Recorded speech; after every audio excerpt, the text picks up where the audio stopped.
You're watching Building Real Estate Wealth Through Probate with Nate Arnold, that probate guy, helping you build generational wealth.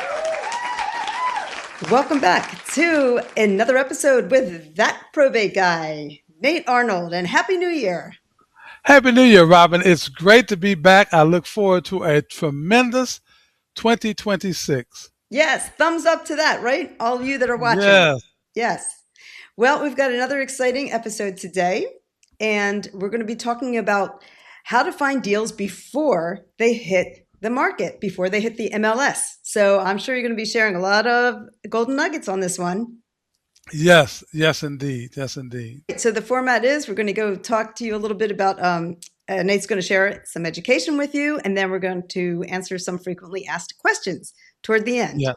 First, Nate, tell us exactly what you mean by off-market deals. And then, of course, we're going to learn about how to find those, but tell us that. Exactly. Thank you, Robyn. Well, an off-market deal is a deal that pretty much is not on what's called the MLS, a multiple listing service. The MLS, of course, is the realtor database, and the database is used to essentially promote properties and market properties for sale. So probate real estate allows us to contact personal representatives or heirs of the estate before those properties actually hit the MLS or what we would call the open market. And you have a window of opportunity here to actually negotiate with the sellers of the property before many other investors know about it. So it's a great opportunity. It sounds like it is going to be a great opportunity. Now, you also talk about in your business and the way you structure things, you have a lead generation strategy to help find these deals. Can you tell us a little bit about how do you generate leads from this? Of course. The great thing about probate real estate is that those properties that are going to be sold, typically you have a window because they are in the public record, in the county or the jurisdiction in which you live in the public record. And that's part of the probate process, which we mentioned before. And so you have the opportunity to actually get that information and begin to market to the personal representatives or the heirs. There's another little secret I want to share. A lot of times heirs may not be ready to sell once the probate petition has been received, the letters of administration have been received, and they may take a little while, but you still have the information and you can still contact them. It may take a month or 2 months in some cases or even more, but you have access to the information, and the longer you wait, the more ready they are, the more likely they are to want to sell the property. Okay. Now, how could you explain how to generate these kind of deals consistently? Oh, that is very simple. Once you set up a system, which we help you do in our training, that system tells you on a regular basis, and you're able to create an activity plan that will allow you to do your research. And from your research, you will garner your leads. Those leads are then contacted on a regular basis. I personally make my calls typically on a Sunday or a Thursday. And from those calls, you generate your leads and your contacts and ultimately your deals. You don't feel like a Sunday is intrusive? Oh, no. I've gotten some of my best deals on a Sunday. In fact, I've gotten attorneys on Sundays, and people tend to be home. You've got to understand one thing about the psychology of a probate seller. They want to sell. That's the thing, Robyn. In fact, they have to sell in most cases. And so they will take the time. Of course, you're going to get people that, feel you've intruded on them. But that is, in my case, has been rare. I find people, they want to talk to you. They want to get this off their plate because it can be a problem to many probate PRs. That's really, really a good secret, as you said, that you shared, because I wouldn't have thought that myself, and I'm sure listeners and viewers probably feel the same. So That's enlightening. Yes. And I do want to mention we have talked a lot about different things on the podcast series. So if you haven't already, definitely check out the other episodes and subscribe to Nate's podcast. I also want to let you know that he has a free ebook. If you haven't had a chance to take a look at it, you can either take a screenshot with your phone or download his ebook and learn all about the 4 R's of probate real estate investing. He teaches a lot in that, and it's free. And So it's going free, back, absolutely free. yes. All right. So going back to you mentioned public records, and I'm curious, how did you even learn about that process? And I know you're going to be sharing a whole lot more in your Right. academy and your training, but if you could just touch on the public records and is that where people would start? Yes, typically. We get a lot of calls from people, especially when they're new or they're novices at real estate investing. They'll see a vacant house and they think, okay, this is a great deal. That is the wrong approach. In any real estate transaction, this is key. I want my students to understand this, people listening, that in order to make a deal happen, you need to be in contact with the decision maker. Okay? That is very, very important. And through the public records, through the probate public records and legal notices, you quickly ascertain who the person that can make the decision is.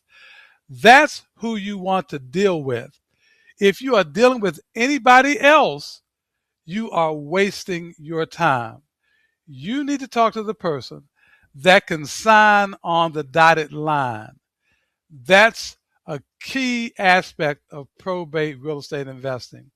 Once you understand that and once you gear yourself up toward that, you will save a lot of time, money, and energy. And in the public records, is there a certain area that you need to look for to find out who that contact is? Yes, it will be listed in the notice itself. Remember that when you're looking at probate notices, it gives you a ton of information. That information will tell you, for example, the name of the person that died, when they died, where they lived. It will tell you who the person representative applicant is. It will give you their address or number in many cases. All of that information is in the public record. Now, your jurisdiction may have some of that, may not have all of it, but it's easily researchable on the internet. So they don't have to buy leads or lists. No, no, no.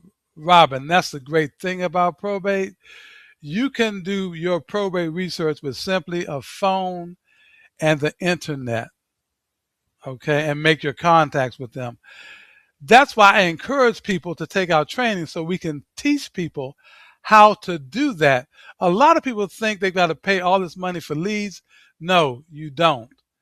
And that's, again, the great thing about probate real estate investing. The leads are right there at your fingertips. So that's one of the mistakes I would imagine that real estate investors make when it comes to probate real estate.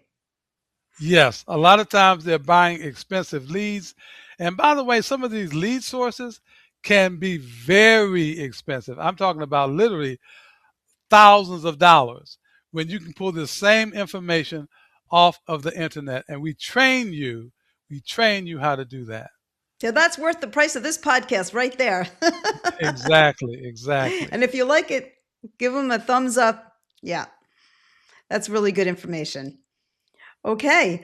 And that is also a sneak peek of the full podcast series. In case you missed any of them, you can go ahead and check them out. There are going to be a total of 6. That's where they are. Now we have questions that come up from the audience, and this is the time that we're going to share the most recent ones pertaining to this topic. So let's go into our first one, which is, Nate, how early is too early to reach out to the family? That is a very, very good question. And that really depends on the circumstances. I've reached out to people within 2 weeks of them actually being designated as the PR. I've actually talked to people in advance, also, Robyn, of the person actually being deceased. And and that happens a lot when I'm dealing with attorneys and conservatorships. Okay. So to be, it can be a week sometimes, and they will actually tell you in many instances, we haven't really decided yet what we're going to do. So in cases like that, I offer them free information, Robyn, on the process, how to contact us to help them through the process. Because understand this, most personal representatives have never been in that role before. So they don't feel comfortable with the process. And we can help them and guide them through that process. And so we offer them free information, like we talked about with the ebook. So we tend to give them information as early in the process as we can. So a good guideline would be about a week. I would say about a week, yes, Right. indeed. Because And it's you're such not an, yeah, it's an emotional time for the family and for exactly. everybody. Exactly. And remember, you're not trying to sell them anything. At least that's what we train our students. You're trying to be helpful. You're trying to give them information because they need it. And you're trying to listen to see exactly what their needs are. And believe me, I've had people just vent. But you gain their trust and they want you to help them.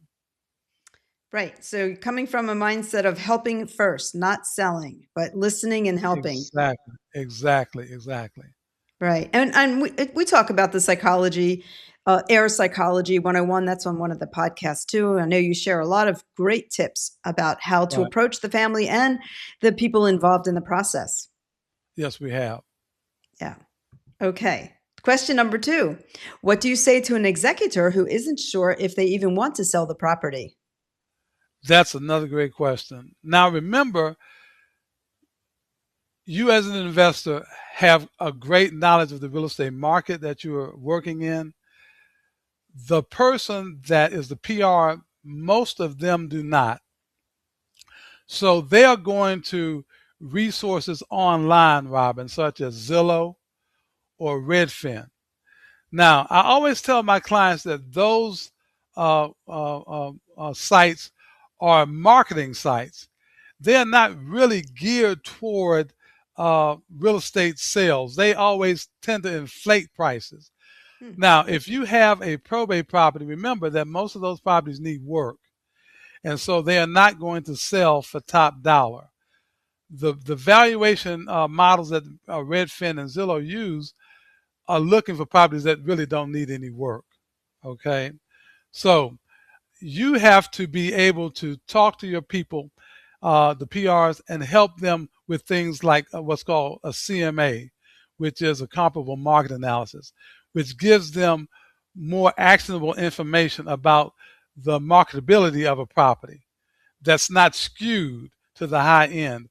And so you can offer them your assistance with doing things like that. And that's essentially what I do. I offer services that they may need, they may not know they need them, but once you provide them to them, they say, oh, this is great. This is exactly what I needed. Did that answer your question? Well, almost. But what if they don't even know? Like you contacted them and they don't even know if they want to sell the property. So how do you handle that? Well, you simply, again, you listen and you take the information in and you say, well, if you're not sure right now, I'll give you a different time. I can call you back, maybe 2 weeks or 3 weeks. But in the meantime, let me send you this or let me give you this. So And so you're you're just offering helping them, them. you offer them like a market analysis of what it could possibly go for. Exactly. And that will also help them because in a lot of instances, they will need an appraisal, and an appraisal will cost anywhere from $400 to $500, $600. But if you do what's called the CMA, you can, they may not need to pay that. And I've done that quite a number of times. So that's really helpful. It puts them in, it Yes, helps them to think through this process a little bit more, and you're giving them information that will help them make that decision. exactly. And the CMA that I do, essentially uses the same information that an appraiser would use. That's very important. That's a key selling point for them So you're because saving them everybody wants money. to save money. Exactly. You're Everybody wants to educating in save them money. and saving them money. Right. Right, exactly. Yes, that definitely answers the question. Okay. All right.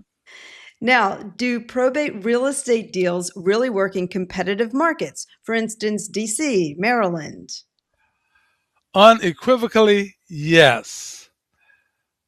Remember that the personal representative has to sell the property, and they may be getting a lot of calls initially, Robyn, once they do the legal notice. How I distinguish myself is that one, I'm listening, and two, I'm offering them something free. A lot of investors make the fatal mistake that they try to buy the property right off the bat. A lot of times that does not work, and it actually will turn the probate or personal representative off. So you want to listen, and you want to give them something that will benefit them. That will distinguish you in any market. That's excellent. And I know in your academy, you really are going to be teaching them not only the strategies, but you actually give them the scripts, right? If they have no idea how to make these calls and talk to people. Yes, Robyn, but we do more than that. We actually walk with them and actually do live calls. Oh. So that they can benefit from seeing how I do it. Okay. A lot of new investors are afraid to make calls. They are just afraid. So by us walking them through the process and them learning firsthand, we eliminate a lot of the fear. That's the great thing about our Probate Prosperity Academy. We work with our students to walk them through the process. Fantastic. All right. Now here's another one. Question is, how many probate real estate deals do you have to work each month to realistically get a deal? Now, that's a great question. And again, that depends on the individual making the calls. Let me give you an example. On one Sunday, Robyn, I made about, I think it was like 46 calls. Wow. And from those 46 calls, I got 6 deals. Okay, there's your answer. Okay. So it really depends. I love making calls because I know what I can do for my client. They don't. And so once I get them on the phone and convey to them my expertise, and we're going to share a lot of information again with our students, right? Because our students can work with us to help them close those deals that they get. They are not by themselves. So yes, I got from one Sunday 6 deals. Wow. So if you want to make 20 calls, you could get 3 deals, possibly. Possibly, yes, indeed. Okay. And for the overachiever, or they want to be like you, yes. Yes, indeed. All right. And then this is a peek of how you could get into the Probate Prosperity Academy, which is launching next week. So there is the link right there below. And you can also, as Nate said, he has the ebook that you can feel free to download. The links are in the description too of YouTube, just in case you're listening and you're walking your dog or trying to go to sleep at night or something like that. But just take a look at the description on YouTube and you can find more information on how to get a hold of Nate. Right. So that pretty much wraps up the last question that we had on this episode. And thank you, Nate. As always, it's great information. I think you're doing an amazing service to so many people, including your students and also your clients. So it's really remarkable. And one final thing, I want to encourage people this beginning of the new year to take this opportunity. Once you get into probate real estate investing, I guarantee you there is nothing like it. I have been in this business for 39 years. I've worn a lot of different hats. But probate has been the most rewarding, both from a financial standpoint and from a standpoint of helping people. So jump in. We're here to help you. Definitely. Okay. Well, it sounds exciting. And again, Happy New Year to everybody. Take Nate up on his generous offers. And yeah, it could be the best year for you as well. Hopefully it will be. Thank you. Thank you so much. All righty. So definitely subscribe if you haven't yet and check out next episode. We are going to be talking all about probate and your IRA, the perfect match. And probably a lot of people don't have any idea that this is even possible. Yes. All right. So we'll see you on the next episode. Bye-bye, everyone. Thank you. Subscribe and hit the bell for every episode. Then grab your free probate real estate investing ebook and join the Probate Prosperity Academy, where smart investors learn to create generational wealth through probate real estate. Thank you for watching. See you in our next episode.